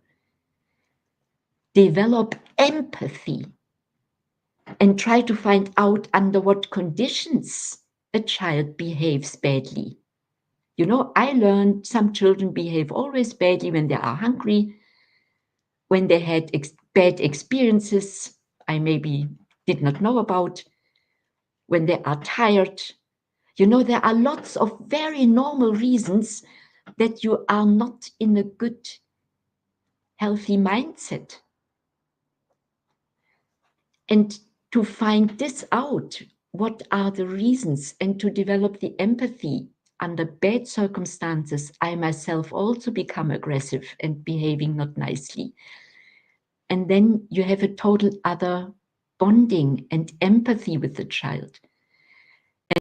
And then you can, that is the next step, reflect what sort of reaction on behalf of mine could be helpful in this situation. And when in this situation you have not the time to go through all this, then you can say to the child, according to the age, I can now only give an example, one example, for example, a second grader in the school. Then you can say to a second grader, look, we know, not you are bad, no, we know this was not a good thing. Let us think about and talk later. Yeah, you just postpone your reaction and think about what might have been the reason, or what I said you can also do afterwards. If it is not yet an attitude of you to behave artistically and empathic, because if you have done this for a year, you are already a bit like that, and then it goes much faster.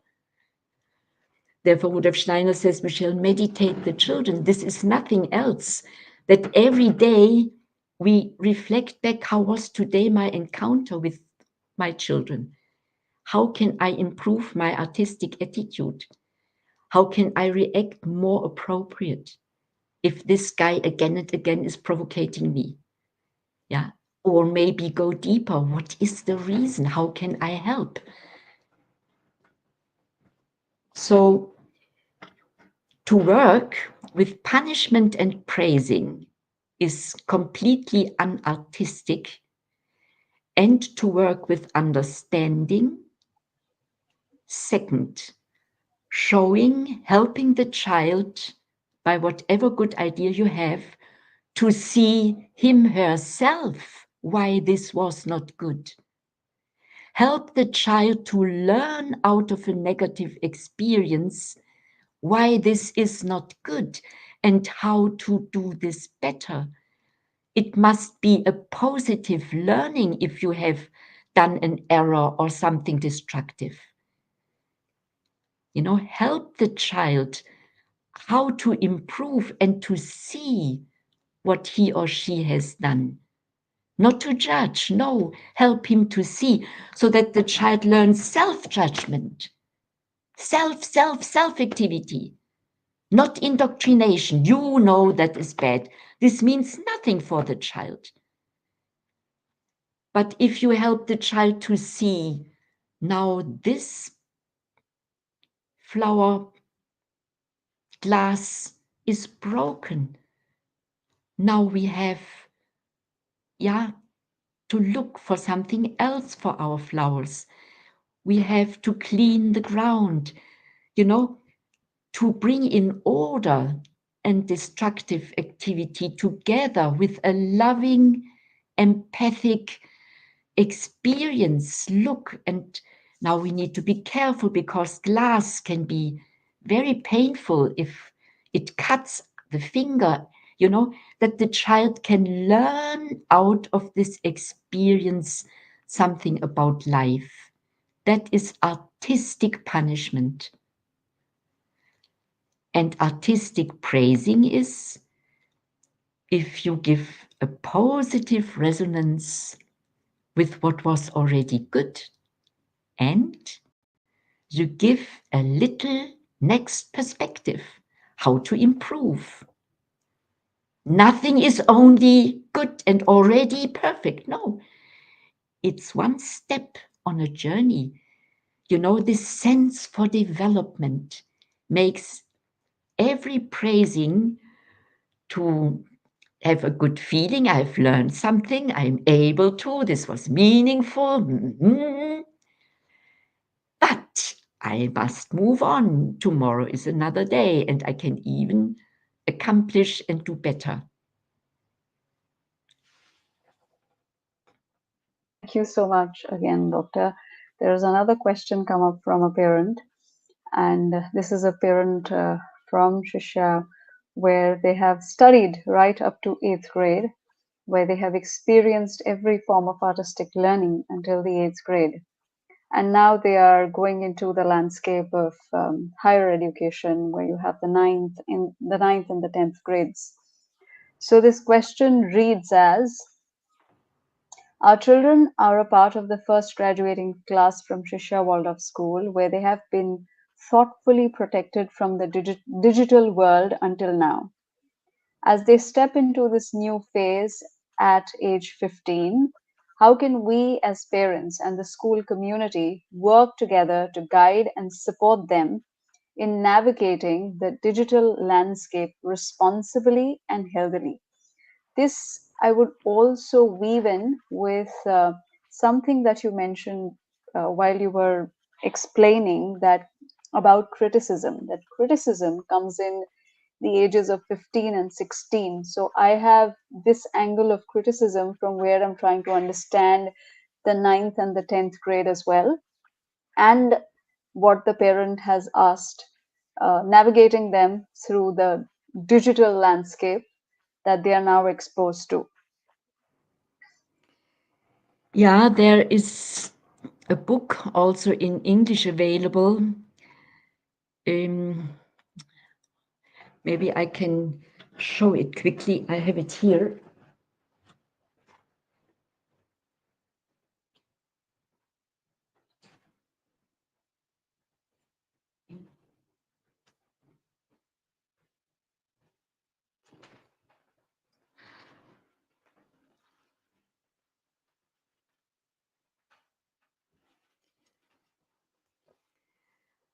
It has the title Growing Up Healthily in the World of Digital Media. Origin is not Waldorf. I only wrote the foreword. I was asked to do that. It was a teamwork. But there you find very good indication how to navigate. But it is not yet on the latest state of the art today, because today the best publications on that field, they say before 16, one should not allow a child or a young person to go into social media, because the addiction danger is still too high, because self-thinking, frontal brain maturity is not yet sufficient. You know, more than 60 countries have now strictly forbidden the handy in school throughout the first 8 school years. So, and then some go already further and say complete handy no-go in school, also in high school. So they are forbidding to use it in all the school time and introduce computer work only where it's necessary. And in Canada and the USA, the Waldorf schools have this as standard. And therefore many, many people, particularly from the Silicon Valley bosses, they prefer Waldorf and Montessori schools out of that reason. In Germany, we are not yet so clever, unfortunately. We have, meanwhile, more than 6 million children between 10 and 17 addicted. We say there are problematic media users. Yeah, that is absolutely for me a horror to have this in mind. So many children, the youth, the adults of tomorrow, unable to control themselves, addicted to mainstream, to all these influences, not really self-aware, self-guided. You know, I find this criminal. And the reason why the economic and political complex is supporting this is, of course, not a salutogenic reason. It is a marketing, it is a data reason, a data collection reason. It is a surveillance and controlling reason. Yeah, everyone who have the smartphone is controlled. Of course, this is for people with power very smart. But we need to understand, what does the screen with a young person who is still in process to connect with the real world and to connect with his senses and so on and so forth. So in this book, I describe the use of media and how to find the right transition. I describe this from the Waldorf perspective, from my own knowledge. Here you find it from good mainstream point of view. And I can both recommend highly, but concrete, when you ask me how to help the children to navigate, the first rule is as late as possible to start. The second, to have good conversations with the peers, the parents of the peers of your children, with the teachers. So it is important to have, for example, from class to class in school, a certain agreement that children who protect themselves longer without are not mobbed and discriminated because they are not in the app of the class and so on. So there are a lot of issues which, and this is positive, which we have really the need to build up a trustful relationship from grade 1 on between teachers and parents, so that all these problems can be age appropriate, discussed, and developed the necessary tolerance that no child is, so to say, neglected or discriminated if he or she is not following the mainstream. The best is the earliest, you know. Because every hour you work with social media and your smartphone is lost for your development. You are absolutely not creative. Your body is still, you are only a reactor. And it is the opposite of becoming artistic, which is always a full body activity. Even if you paint, the whole body is with your pen, you know, and the more your body becomes skillful, the more intelligent is your brain. And the more interactive you are and spiritually present with your mindset, with your senses. If you put another word in between and make the children sense that is my real world and the outer world is boring, yeah, then you have already lost a lot. So this is the first, really, to be careful with the start and to navigate, if it works well, together with others, so that you can talk about your experiences, that you can help one another. And the third is that you look for very good age-appropriate offerings without mobile phone, excursions, artistic activities, choir, orchestra, sport, explorations, interesting nature explorations, and so on. And then it is the rule, if we have this, only one has a phone if there is any emergency, but this virtual world has no chance when we are active in the analog world, so that the children really experience also the value of the alternative. But if we don't offer anything, then of course they want to be occupied and then they become addicted to the screen. So it needs much more activity on behalf of the parents.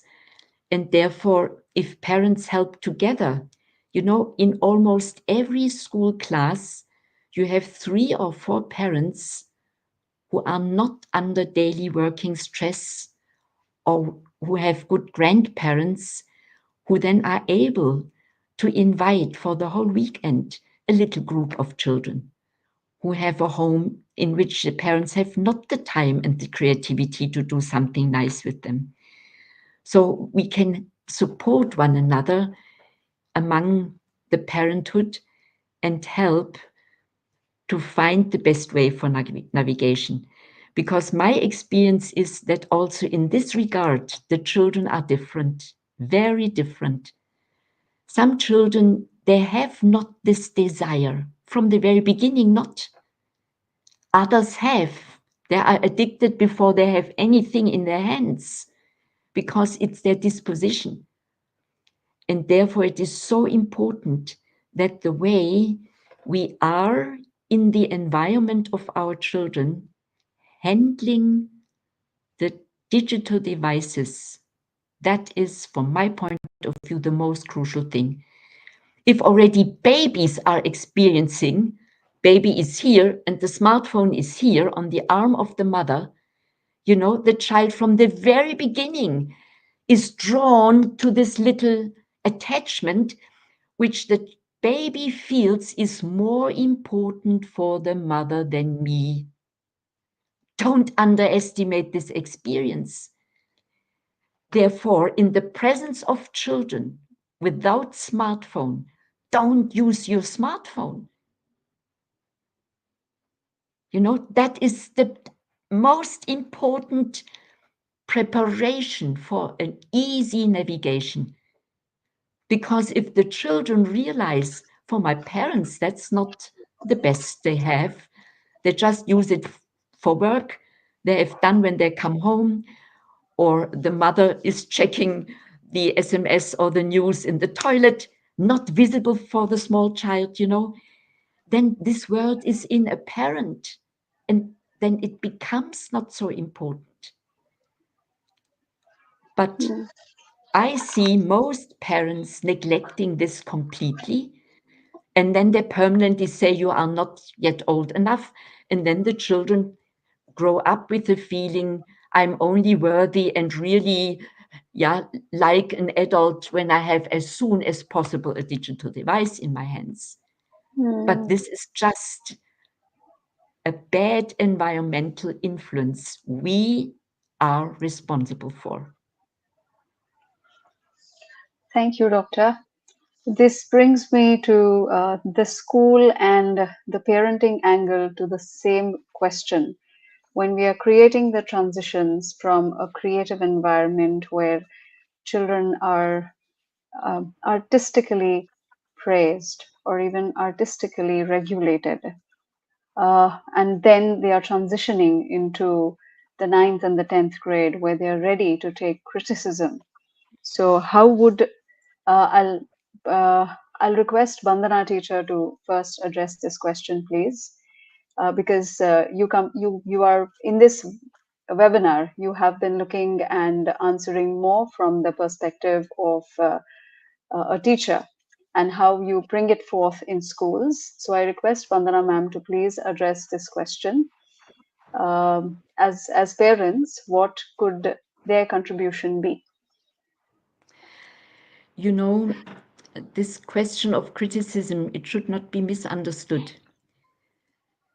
You know, every criticism is helpful if the one you criticize gains out of your criticism the possibility to improve him herself. So we discriminate on the field of criticism. If we look at to criticism from a psychological point of view, we discriminate destructive criticism and constructive criticism. Constructive criticism shows how to make it better. But then this is not an aggressive criticism. This has Got not you. at all an aggressive touch. Yeah.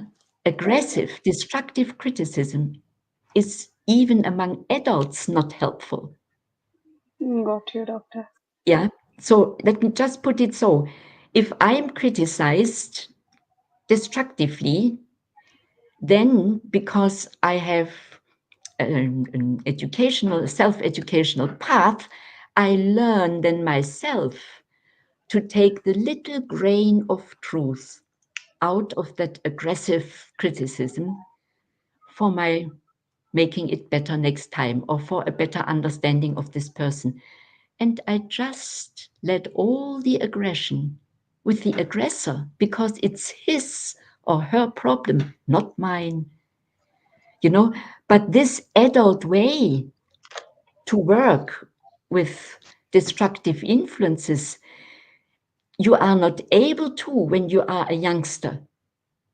So you have to learn this by the way the adults work with criticism.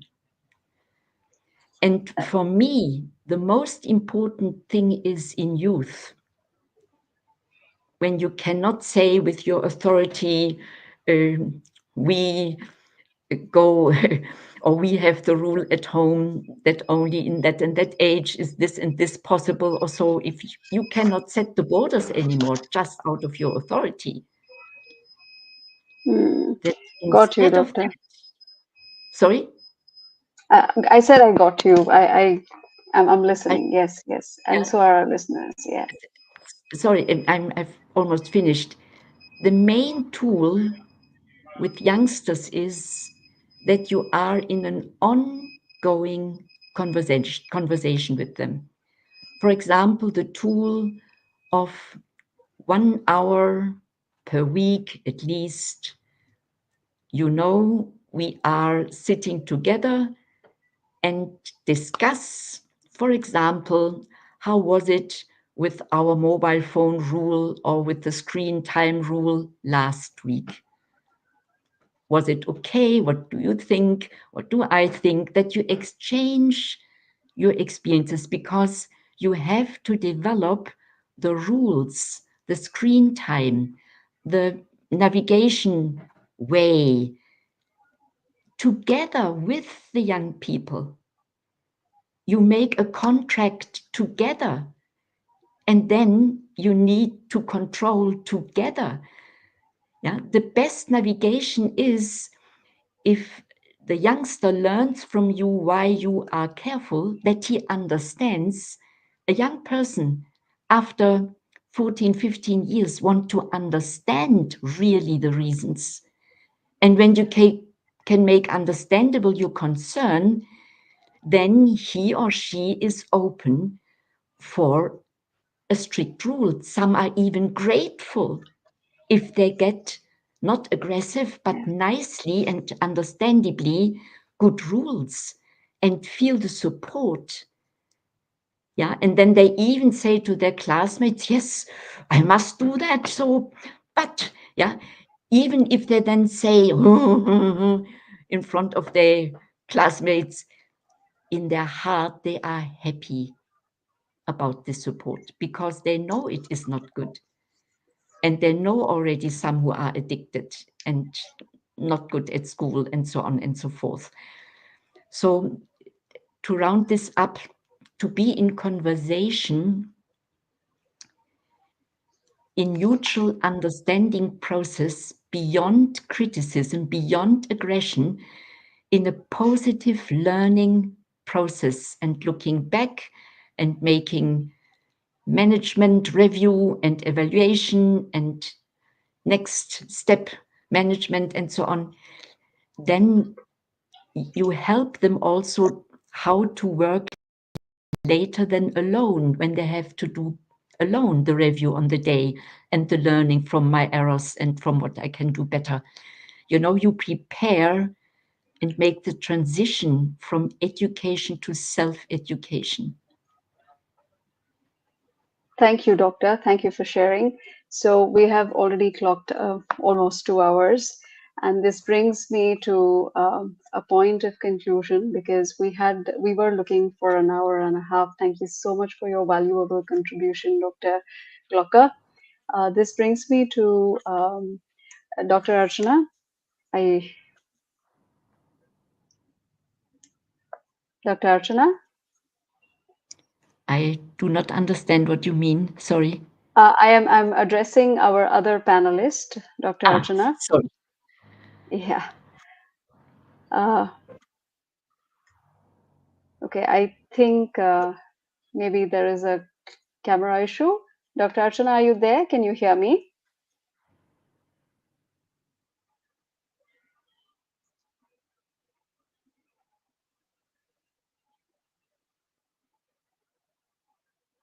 I think we should just go on then, and maybe she'll come Yeah, back. yeah. Dr. Archana, if you can hear us, please do join in to summarize. We would love to listen to your contribution as a summary. And this brings me to the last question. How do we make the connection? Bandana ma'am, if you can, I would request this question is to our next panelist, Bandana Basu ma'am. How do we bring in the quality of where do you see resilience and salutogenesis coming in together? So if you can just quickly comment around this. Yes, Dr. Archana. Yes. I'm sorry, I missed out something. My Bluetooth had stopped working. Oh, so okay, got you. Thank you so much. So the question was that I would like you, followed by Bandana ma'am, to comment on uh, the how do we bring in, so from the parenting angle, Dr. Archana, I'm requesting you to comment on how salutogenesis and resilience, where do you see it contributing to each other? And Bandana ma'am, if you could also comment from the teaching angle, your evidences at school that you are noticing, so that we can organically bring this conversation to a closure. Just to bring to your notice, we are a little short on time. We are actually extended way beyond time, but thank you for our listeners who hopefully still continue to be with us because it's an interesting and very deep topic. So over to you, Dr. Archana. Yes, as we understand, salutogenesis is the basis of overall health, but it is also a basis of overall spiritual health as an individual. One would not be able to contribute to his or her own life as well as to society if one is not able to bring out the right changes in themselves. So as a parent, what we are hoping to do is to bring up the children in the right way that they are happy and fulfilled in themselves. And as a result, they bring the same happiness and fulfillment to the society, which is possible only through these approaches that we are talking about. Uh, this is, I think, the parenting aspect of that. Got you. Since So we we want have to to be keep it more, short, yeah, since we yeah, want to I keep get it you. short and everyone has covered these points, we also spoke of this in the beginning of the Yes, session, hence I'm yes. keeping it short, that to Thank create you so much. right individuals, this is most important. Got you. Got you. Thank you so much. Bandana ma'am, Thank you. what would Yes, you speak about the resilience. same? So I Yes. think we have all come to this understanding. Even Michaela has very beautifully presented the portrait of what does resilience mean? What does it mean when she spoke about those, the Holocaust victims actually not being victims? They came out much stronger than the ones who did not face adversities.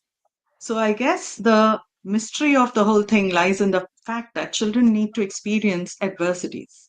However, we need to understand this wisdom which Dr. Rudolf Steiner was able to give us through the light of anthroposophy, and he wove it into the curriculum, which is about age appropriateness and which is about child consciousness. And bearing in mind these two elements is the curriculum. So, when children are age appropriately challenged in their own ways, when they are in a position to overcome those challenges in a loving, non judgmental environment, when they are not afraid to make mistakes and can only learn how to overcome whatever challenges they see and fathom and perceive as very big, it is in such an environment that children are building up the muscle that we call resilience. Resilience is a soul activity. It is a ability to look at something and from the three folded approach meet it. So if I think of the three foldedness as body, spirit, and soul, and we look at it in that light, then I would say that the first thought when a challenge is presented, the child can, if the child is able to think, all right, I know it's difficult, but I can do it. That is the thought muscle of resilience. The feeling is when the child sees it and yet finds courage to go forward, set forth, and meet that challenge up front. And that is also because it has been doing it for a while, consistently facing tiny challenges and age appropriately overcoming it. Then that courage muscle is also a muscle from the heart realm. And then there comes a point where in the body, without working too hard for it, the child finds a surge and a mobilization where it just steps forth and gets into the act of doing what it takes to overcome what this challenge is in its own measures. This is the building of resilience. Of course, in a Waldorf environment, we nurture it very beautifully, but we all understand that education is not about getting a qualification or a job. Education is the way of meeting life. And the future, as we all grown ups know it, is nothing that we know. It's all about uncertainties. The ability to rise above an occasion, to meet a downfall but bounce back, to stay afloat in the consistency of adversities. This quality of resilience is what we want to have in our children as a natural, automatic way of living their life. And therefore, salutogenesis, I think, is the bedrock of resilience. If they are living in all the wisdom that was shared right now, if this kind of an environment is encapsulating the child's world, age appropriately pushing it, ushering it into a world of reality and moving them towards those challenges in a measured way, I think we are working in the right direction, and resilience is going to be the automatic outcome of it. Thank you so much, Vandana ma'am, for sharing that. Resilience, the bedrock being salutogenesis. Just to summarize what I understood, and I hope there are, yes. So, firstly, I would like to thank you all because I have heard this particular session from three domain, three roles that I've been playing. One is the moderator, the second is the parent, and the third is a teacher. So, listening from all three domains, I realized that whenever we just need to be observant we do not need to react quickly to our children. We need to respond. For that, we need to equip ourselves with knowledge by uh, by looking up resources. This webinar could be one of them because it was enriched with so much of information and way forward that we can hold on to and actually grow up the ladder of understanding such that we create healthy living environments not only for ourselves, but in creating that for ourselves, our children are getting beautifully wrapped in, or we are weaving it for them rather.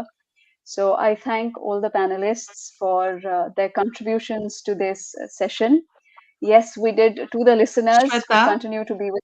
Yes, teacher. I'm reminded that you also asked for an evidence, and I think there is something that will make Michaela also very happy. So I just want to share this Yes, very please. recent development that happened. So our grade 9 children participated in a Model United Nations event, and it was a multi-school event. And I'm sure you're aware of this, that happens in many contemporary schools. So they had gone for one such school event, and they were one isolated Waldorf School student amidst about 10 or 20 other modern mainstream schools. And the first day, it was a 2 day event. The first day they went there, they had done all their script writing and all the speeches and everything manually with the assistance of the teacher, sitting in the classrooms, just looking up at data and information, and their speeches were all set. They enter that space and they see that all the other participants from all the other schools, there are about almost 200 people there, children, high school children. They had all got their data and speeches put together through the chat GTP. And in the beginning, the first day, so many of our children, I mean, we had just 5 participants, they were little bit let down. Okay, they came back feeling quite agitated that, why were they using it and why did you not allow us to use this, teacher? This was the first time they had gone to that space. And we said, okay, tomorrow is another day. This is just an experience for you. Do not take too much into this. Just go and perform. And they went the next morning, and the environment was the same. The other children were just the same. But there was an inner sense of accomplishment in the children. And that day, they did not even consider using a GTP or think about it and did not even regret it because they knew that what they were doing was their intellect at work. They felt so accomplished. They felt that they don't need any device to tell them what they need to say. They can script their own speeches. And that I feel is resilience. That I feel does full justice to the topic of today, which is Salutogenesis, the platform for performance.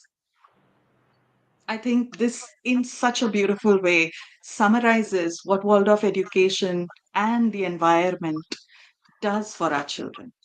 So I thought that was very, very pertinent and a story that Michaela can take back with her, feeling good about the years that you have given to Waldorf education. Thank you, Michaela. Thank Thank you you very so much much. for summarizing. Thank you. Thank you so much Maybe for I can summarizing also mention this for us. one sentence, and that is that Antonovsky found out that if this sort of resiliency is built up in the first 25 years of life, and today we know that with about 25, the brain maturity is complete. And Antonovsky found this experimental, that if resiliency is built up and the sense of coherence is built up in the first 25 years of life, it remains for life. So the time in which we really can prevent later crises and so on and so forth is this precious first 25 years. And most of these years, the children, the youngsters are in our institutions, and therefore we have such a huge responsibility. So I'm very glad that we could share this theme together. Thank you. Yes, thank you so much. So this brings me to the end of this webinar. A heartfelt thank you to Dr. Michaela Glocker, pediatrician, author, head medical section of the Goetheanum, Dr. Archana Maurya, Ayurvedic and Thank you. anthroposophic physician. Thank you, Thank you Archana. so much. Thank And you. Madana Basu, ma'am, co-founder of our very own Waldorf School, Shishyaa Waldorf School. I bring this to conclusion. I think I should say no more because you have summed it up so beautifully. So thank you to our listeners who have been patient enough and have allowed us to extend. And I hope we were able to contribute to importance of creativity and aesthetics to learning of the childhood journeys that our children are living. So thank you so much. Have a good evening. Thank you once Bye again. bye. Thank you, Bye everyone. bye. Thank you, Goodbye. everyone. Yes. Bye bye. Goodbye. Bye bye. Goodbye.